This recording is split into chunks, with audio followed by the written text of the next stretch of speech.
Tá, vamos lá. Prepara aí. Sejam bem-vindos a este vídeo.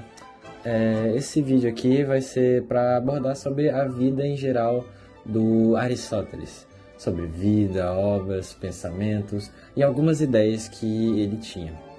Aristóteles foi um dos maiores filósofos gregos da história. Ele nasceu em Estagira, na Macedônia, e aos 17 anos ele foi para Atenas para estudar na escola de Platão.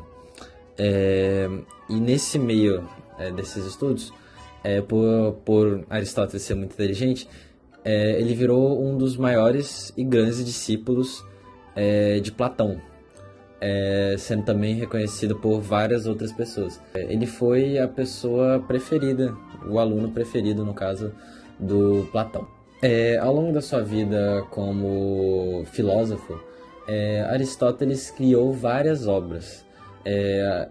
Obras e teorias que, de fato, até hoje são bem usadas, discutidas, gesticuladas entre pessoas e ensinada em escolas. Falando mais sobre suas obras, Aristóteles dividiu ela em 4 entre essas obras.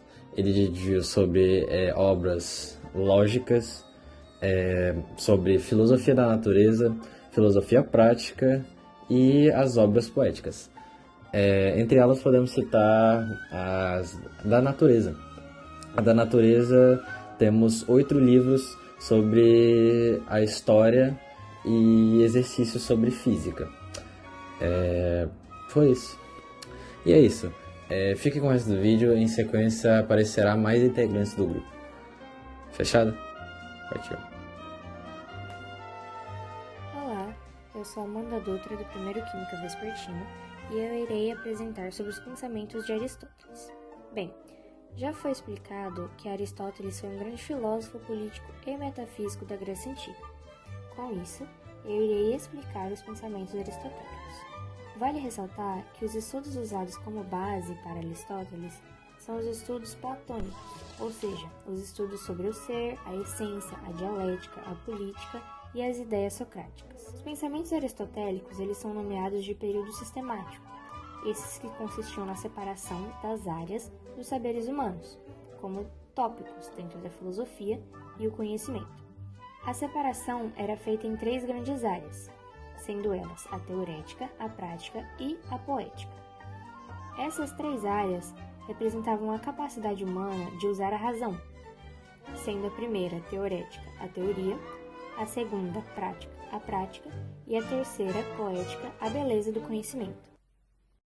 Além disso, Aristóteles nos diz que o mundo inteiro é regido por 4 ideais, sendo eles a lógica, a metafísica, a ética e a política.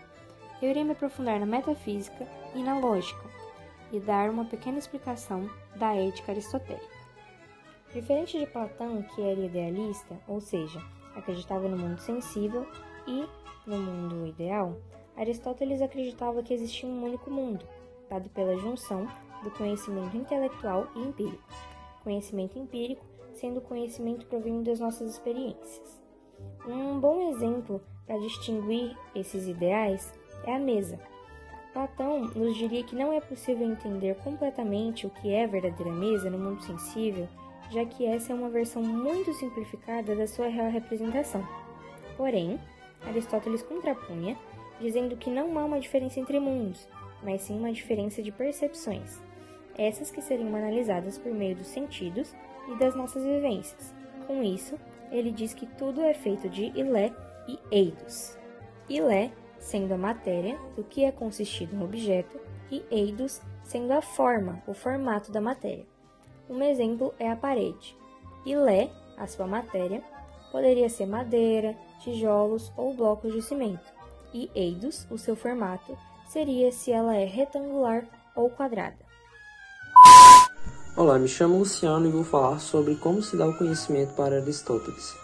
Aristóteles distingue 7 graus de conhecimento: a sensação, percepção, imaginação, memória, linguagem, raciocínio e intuição. Enquanto Platão concebia o conhecimento como o abandono de um grau inferior por um grau superior, Aristóteles, para ele, esse conhecimento ele vai sendo formado e enriquecido por um acúmulo de informações trazidas por todos os graus. De modo que, em lugar de uma ruptura entre o conhecimento sensível e o intelectual, há uma continuidade entre eles. Assim, as informações trazidas pelas sensações, elas se organizam e permitem a percepção. As percepções, elas se organizam e permitem a imaginação. E juntas, percepção e imaginação conduzem a memória, a linguagem e ao raciocínio. Aristóteles concebe também uma separação entre os 6 primeiros graus e a intuição intelectual, que é um ato do pensamento puro e não depende dos graus anteriores. Essa separação, porém, não significa que outros graus ofereçam conhecimentos ilusórios ou falsos, mas sim que oferecem tipos de conhecimentos diferentes.